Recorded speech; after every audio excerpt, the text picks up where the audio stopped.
I don't know. It's a pretty dry topic, so. TLDR, carry Games Workshop, and get it from Games Workshop. There you go. Welcome to part 4 of our opening a hobby shop video series. It's happening. We probably have like 30 or 40 of these parts. We can keep going forever. But it's like that Simpsons. You shouldn't fear. We have stories for years. You'll never stop the Simpsons. That's right. That's right. Yeah. Same thing. Yeah. We're going to cover. We're going to start to get into the nitty gritty. We've covered sort of the why you should be doing it, the what your hobby shop might look like in theory, and thinking about a plan. And then we kind of covered last week in detail about like where you might want to open a hobby shop. So go back and watch those videos. Maybe we'll get creative and put them in the links and start doing stuff like that. I set up a playlist. Whoa, look at this guy. We're moving along. Yeah. So today we're going to cover some of that. We're starting to get into the how sort of like operation sort of side of things. How is going to get split into pieces. A million pieces. It's the most important one. How is kind of a big deal. Yeah, there's a lot of multifaceted things to. Anyone can just think of a story. Yeah. taking an idea and actually putting it into something real is really where it's at. So I think what we want to talk about first was what products to carry and where you might get those things from. So obviously a lot of our insight is going to be related to the Canadian market. Now, fortunately for our American viewers, our markets are pretty similar. As much as we like to think we're very different, the markets are very similar. We tend to have a couple of smaller distributors up here that carry a lot of things like miniatures and paints and stuff like that. In the States, I believe there's like 4 or 5 kind of major ones, which makes sense. It's a much larger kind of land space. So. Yeah, but the concept is similar.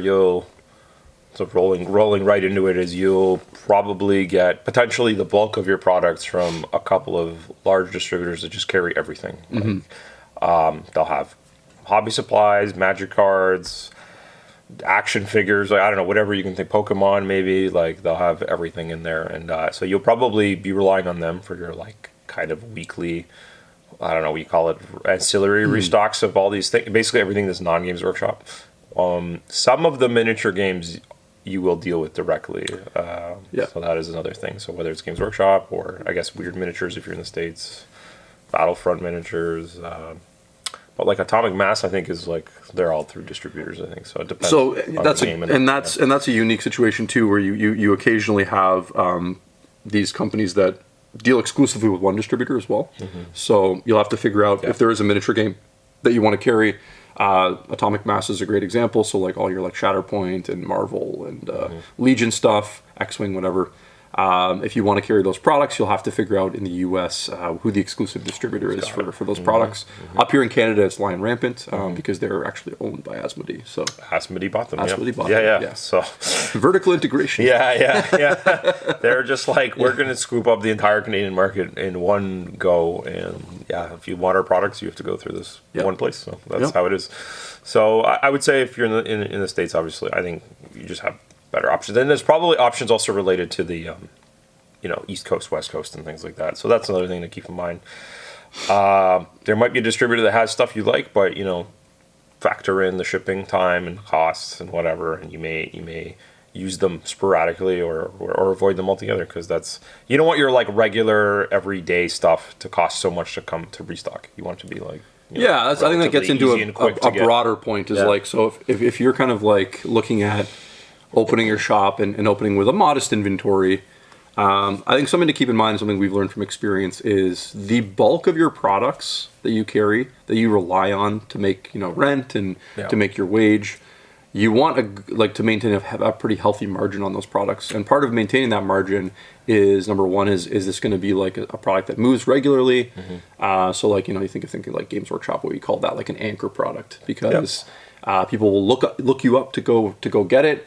And it's generally like, depending on where you are, you can usually sell it for MSRP. It holds its value incredibly well. So that's why we would usually refer to that as an anchor product. And the beautiful thing about getting that is you're dealing direct with Games Workshop. And despite what people think and will put out there on the web, they are the best, one of the best companies, if not the best company to deal with, because you get a weekly sales call and you get free shipping as long as you basically order the things that you should be carrying anyways. Yeah. So so we can approach the Games Workshop topic. If you're going to carry their products, which depending on the style of store you are, if you're going to bother with miniatures, then you absolutely have to. If you don't, I don't know. Why are you doing miniatures? And if you're not into miniatures, then you can skip this part. For sure. Basically, they're big enough, so they have the resources. You have. It's funny. Sometimes people are like, "Oh, who cares? It's a weekly sales call," or like the fact that you have a person that you can talk to, relay messages to, complain to, have a paper trail with is like immensely great. Like it's massive. I think there's even Games Workshop has. All the distributors, there's always like some little problems that happen, and they're usually like mispacks or something. Maybe they charged you incorrectly for something. This is pretty normal in business. It happens all the time.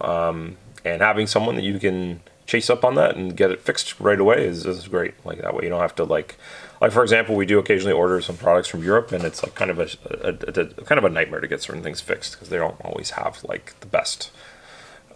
Maybe they don't even have someone that speaks English that like can sort that out for you quickly or whatever. So it's nice to have that. So, and then like Chris said, like as long as you carry the data-driven bestsellers, you get a free shipped order every week, and that's pretty big. It keeps your margins healthy and makes it something you can rely on. It gives you that first like building block for your business that like, you know that you'll like, at least have that steady range of products, and you can rely on a certain level of margin for that, and reliability and consistency and that sort of thing. Now, saying that, the modern Games Workshop things are out of stock a lot more often than we were traditionally used to. Yeah.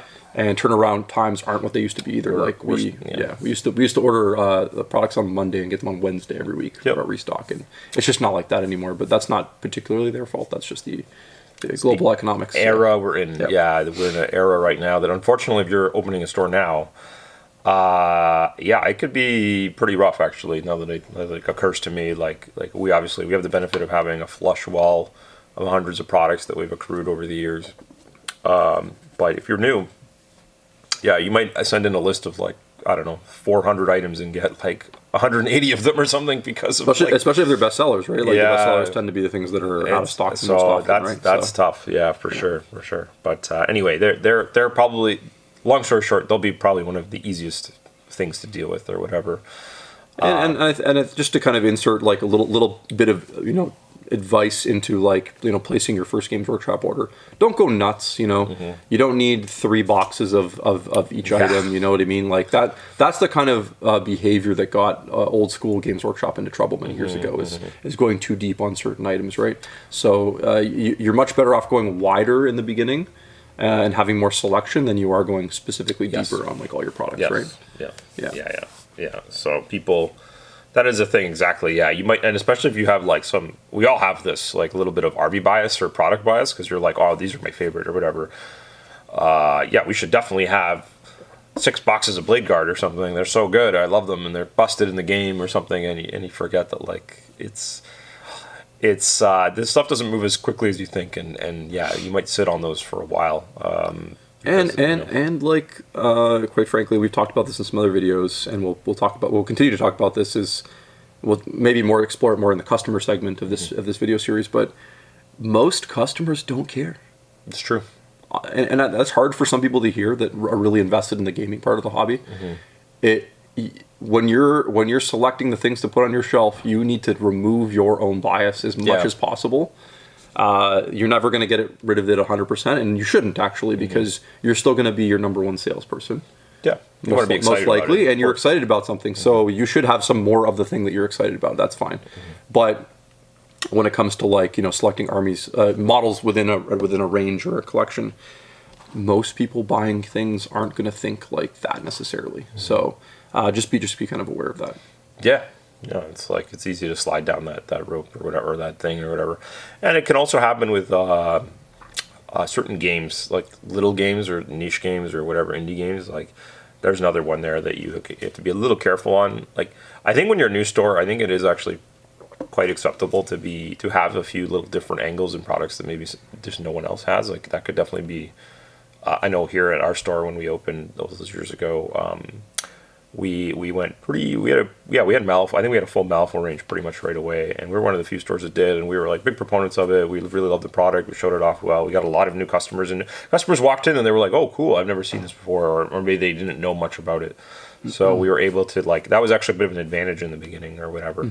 So, but here really the care is to not go like too deep. Like you need to balance it, I guess. So Yeah, just as a good example, your Malifaux wall shouldn't be bigger than your 40K wall. Yeah. Even if you're like that's your main game you like to play. Yeah. At the end of the day, there's a reason why 40K outsells every game every year by a 10 to 1, 20 to 1, 30 to 1 margin across the board. The Honda Civic. It is, bestseller again. Yeah. So don't let your own excitement cloud your judgment and get in the way of you staying open and making a living or whatever. Right. Yeah.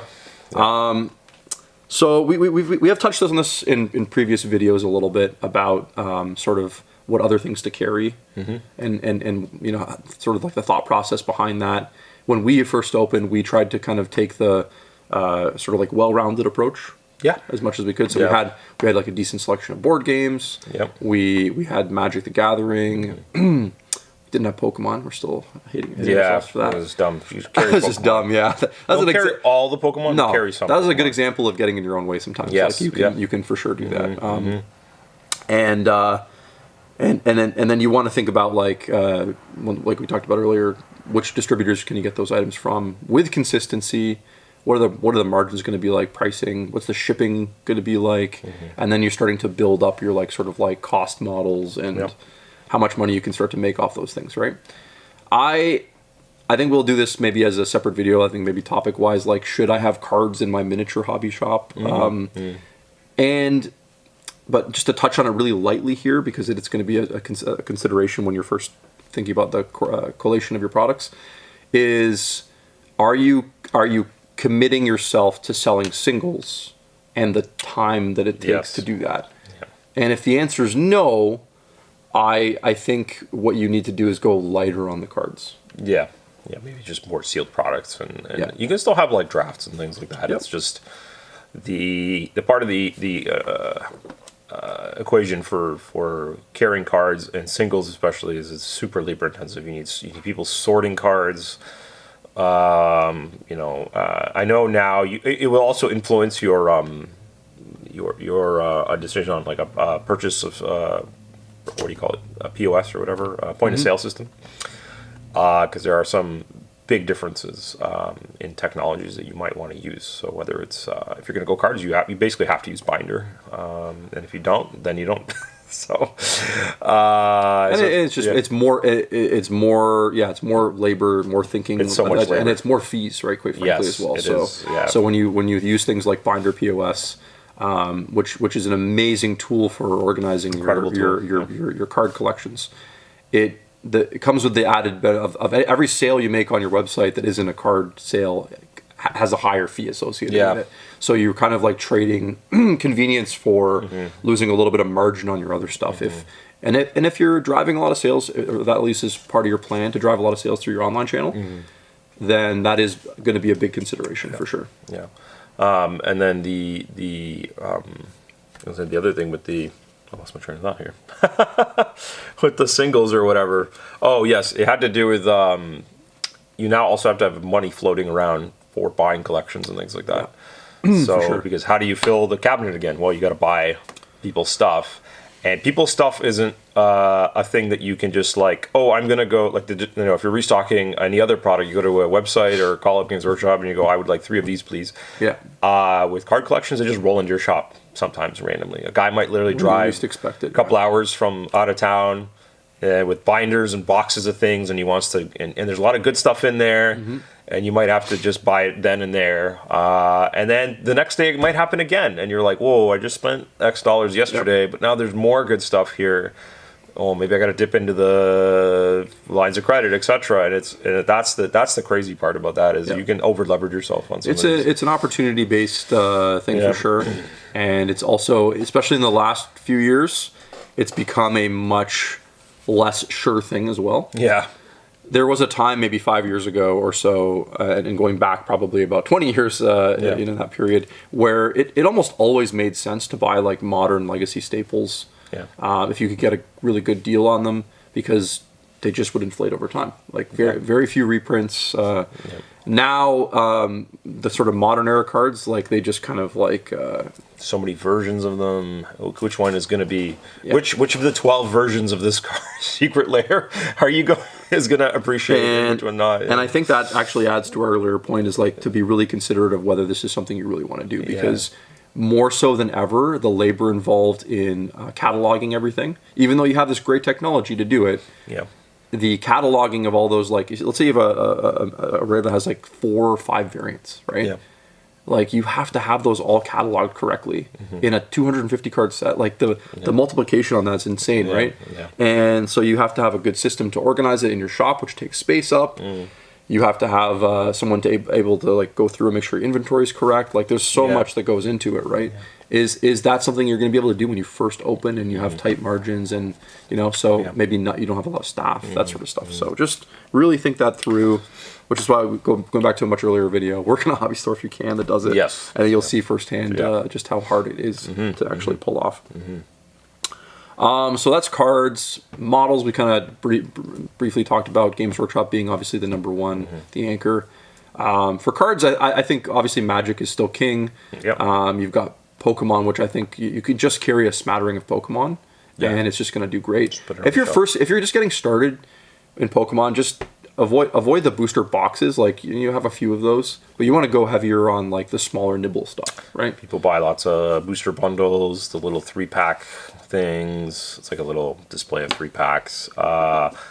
Some of because there's a lot of parents buying for their children, like small children, that are basically like tugging them into the store and being like, I want this. So it tends to be a lot of items that are kind of like under $30 or $30 under. So for sure. Whatever that is. I mean, every Pokemon product in existence is just some sort of series of packs and some other gimmick attached to it, whether it's like a pencil case or whatever.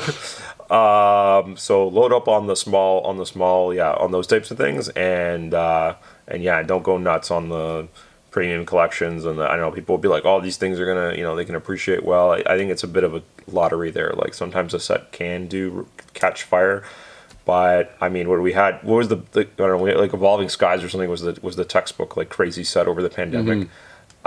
There's been like 8 sets since then, and none of them have come close to that. So you can't assume everyone is going to be this like fire. Even Pokemon 151, which is like, I think one of their best products they've made in a long time. It's a beautiful set. It's not like people are crashing on it. It's not selling it. No, it had a good start, weekend or whatever. And then people got their fill, and now they're like, and people are smart too. A lot of online people buy online. They follow prices, they follow trends. They're not going to blow their brains on stuff if it's like at its peak or whatever. They're going to wait till it like reaches a bottoming or whatever. So. For sure. So that's another just like pro tip. And careful. and just be mindful when you're first starting. Like if you want to go like into like lots of different card games, there are there are advantages to keeping it simple and trying to like get one right before you kind of add more. And you could make this case also with miniature games, right? If you are selling one miniature game in your store, one company's miniatures, let's say Games Workshop, right, which should be your first one, you've already got 40K in AOS. I wouldn't even bother with the other games they sell unless you have a big market or you're really passionate about the stuff, just for simplicity. Until you have like a little community going for each of those games, should you really be adding another miniature game, right? And the same goes for card games. Until you have like a regular card night, you have good sales for your cards. Adding, a third, fourth, fifth card game, unless it's something you can put on the shelf and just sell packs for, it's adding a lot of stress and tax and sort of load management on your time, right? Like trying to figure out, I got to put events in the calendar, I got to do this, I got to put these products in, I got to manage my singles, I got to do this, right? So it's just it's a huge burden. So think of every range of products you add as sort of like an additional sort of like a tax on your time almost that you're going to spend every week looking at the inventory for it, figuring out what you missed out on, looking at future releases for that, having money set aside. So everything you have in your shop, you need to have like a little bit of money set aside, at least in theory, for future releases for that product. And thinking about when those come out. So every time you add a range, you're adding all those things as well. The time, the future responsibility to restock it and to add new releases. It's not just as simple as like, do I want to carry this because it's cool? So this going with that topic is the being wary and a little careful of the well-meaning, good-natured customer who might be one of your early regulars or whatever, who are like, you really need to carry this or that, and you want to please everyone, but there's another place you got to be careful of because they might. I don't know. They might really love a certain game or whatever. Maybe they want. I don't know. Maybe they want you to carry Necromunda, and they'll promise you the world. They'll be like, "Bro, you bring in One Piece or something. I got a dozen guys are gonna come in here. They're gonna buy it up. It's gonna be slam dunk, no problem for you." I don't think I've ever seen that actually happen or work the way it's described. No. Basically, they'll even promise they'll run the events for you, and then when you're like, hey man, I got some, I'm getting some, they're like, that's great. I'm on to another thing now, or I'll So sometimes those guys are notoriously bad at jumping games and moving around, and they overinflate it. They're just so that is. Something to keep in mind in the early days. A lot of people are, especially when you first open, are going to want to give you advice on what's best for you, especially and how that they know that there's a market and stuff like that, and they come from a good place. But you remember it's 100% comes from a place of their own excitement, what they're passionate about, and they have no financial tie to how well that thing does. You do. So and it's even and generally the average customer does not they don't really need to care about this, but they don't have any clue about the financial side or the logistical side. They just are like, it's a product. I don't know, get the product, man. Just get the product, and you're like, okay. So it's funny. Chris and I, in a very failing effort, we always try and take the extra 5 seconds to just briefly explain something or other and be like, hey, I would love to, or I'll try, or there's not an easy source for it. And, people they'll politely listen, but I already know it's like it went up here. That's they just are like whatever. They see it on the internet, right? Yeah. They're like, and they assume that that's how it is. And just get it, right? Just get it. Yeah. And meanwhile, you have to source a distributor. Sometimes products you actually have to have a longer conversation before you can get it. Yeah. Like not every card game is just like order. Sometimes you have to sign up to a Play Network or agree to certain terms, commit to this is the other big thing, is committing to a certain amount of money you have to spend, right? Yeah. Which that can be a thing. Especially when you're new, that like taking risks like that. Yeah. Sometimes they'll be like, oh yeah, you got to carry all this stuff or whatever. And you're like, oh, okay, I just wanted, in our history, I can't think of, there's been a few companies, I'm not going to name names specifically, but they'll be like, hey, we want to carry some things. And they'll be like, well, they'll either say no because we're too small or they don't care. Or they'll be like, well, we want to carry everything. You're like, whoa, slow down. Can I just get like some of your products and like see where it goes? And so that is a plunge that you have to like sometimes be wary of or whatever. It can definitely lead to traps. So I guess the big message really is like plan and pick a few things. There's obviously the big ones, the Warhammers, the Magics, the Commanders, whatever you want to call them. And then you can slowly build around it and see how it goes. Like you really have to take it slow in the beginning or whatever. The only other product range I'll kind of briefly touch on is like board games. So board games are great, but they're also the most frustrating thing in the entire industry to stock because every board game company every board game I should say has a publisher, and that publisher can change. And so a game that you're readily able to get for a few years might suddenly switch to another publisher, and now their distributor is a completely different, much smaller company that you have to figure out and source. And so there's probably like, even in Canada, like 12 of these little board game publishers. A lot of board game publishers. I should say distributors. And so sourcing games can be really stressful. So in the beginning, I think keeping it simple, sticking to those main distributors that you're going to be using, and just have a direct conversation with them. And this is what they're great for. It's like, can you just send me a list of your 20 best-selling board games? Yeah. And honestly, even if you know nothing about them, it's a great place to start, right? You use them as a resource, and the best thing you can do is take a look at that list, spend 5 minutes researching each game, so that you can like you know, are you excited about it? Does it look stupid to you or something? Yeah. You're not going to sell a board game most of the time unless you care about it. Yeah. Like board games are notoriously difficult to move if they're not like the 10 best-selling board games. They're a bit like books at Yeah. the bookstore. You know, you see the shelf and they all look they all have nice covers and whatever. Yeah. But you got to spend time. You're like reading the synopsis or something or whatever. And you're like, nah. And like Chris and I have like had experiences where we've literally been like, I play this game. I love this game. Yeah. I can tell you everything about this game. And you'll spend 5-10 minutes explaining all the cool parts about this game, and the person will be like, "That's cool," and they'll put it back. And you're like, "What? Show me something else. Show me some. What else? Yeah, what else do you have?" You're like, "Oh." You're like, "Oh my god."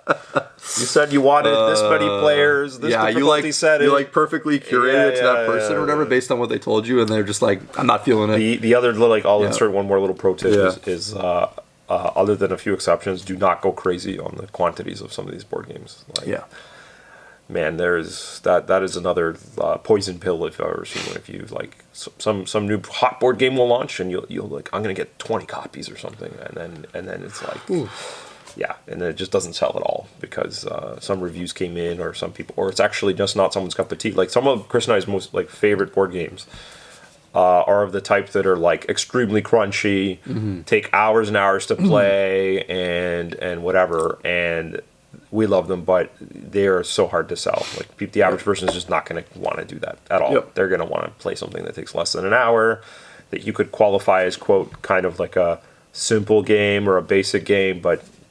I mean, it's a reason why Catan is still to this day continues to be the top 10 board game or whatever for sales, which is crazy because like in 9 years we've sold hundreds of copies, and I'm like, doesn't everyone own this game? But apparently not. So anyway, so that's your little board game thing for sure. Yeah. So just to kind of sum it up, just try to keep it simple, keep it to like bestsellers. Try to learn a little bit about every game that you sell. And then you'll have a much easier time sort of like actually chatting with people and getting them excited about it. Yep. And that's all you really need to do. Like it's not complicated. Like the board game stuff is not complicated. It's not what it used to be. Like unfortunately the new board game like board games have become so like mainstream that like big box stores and up here Toys R Us, the Indigos, they actually have really specific like strategy games and stuff like that now that they never carried like 6, 7, 8 years ago. So you've lost a little bit of your kind of competitive edge having those, unfortunately. But depending on where you are, like this goes back to like the Where video. You could have, like in a smaller town, you might be the only person in town that has board games. And people, I've seen people roll in and be like, you have this game, I need it, and they'll just kind of like buy it, pick it up, regardless of kind of the price. I've seen it with the Catans, with games like Code Names, the party games. Someone's just like in a rush, I need to grab this game for tonight or whatever, and they're not going to go to the big box store, maybe the big box store, or they don't even think to go there. They'll go to you first or whatever. So yeah, if you look at our store, we have like a pyramid of like in the front of all these kind of best-selling games or whatever, and yeah, people they come in, they'll remember that you have all these things, and they'll come back for whatever. And it's all these little $30-$40 casual games or whatever. Yeah. And so just to kind of end on a sort of like one little more tip thing in the video. I know no one's watching at this point. Some of the juicy stuff just for their bingo card. That's right. Me turning my alarm off. Like, phone rings. The phone ringing. Yeah, we're Lords of War bingo. It's a real store, okay? It's a real store. Yeah, that's how you know it's real. We're real. Yeah. No, it's just a set we elaborately built. Remember, your relationships with distributors you're dealing with real people, right? So, what does that mean? It means that you're a customer to them. And that's a relationship that you actually need to cultivate over a long period of time, right? So you may switch like sales reps over the years, but you need to have like those people might get promoted within the company, whatever, move around. At the end of the day, you're going to figure out that there's a couple distributors you like to deal with. They're consistent. They can get things for you. And the more you kind of build up those relationships with those places by being kind, generous, not causing problems and like. Everyone, sorry the video cut out here. Just to end off the video, basically Chris and I kind of finish off our thought on maintaining good relationships with your distributors and how that ultimately over time can lead into just having some extra perks, whether it's problem solving or better allocations in some products. You never want to kind of sour that relationship with a source of your things. So thanks for watching, and you can go back and watch some more of our videos about this topic. There's several other parts of the playlist you can watch, and please also like and subscribe. And we also have there's a Patreon you can subscribe to if you want to have some ideas or upload some videos or help us out. Maybe get some better equipment, all those things. Appreciate it. Take care.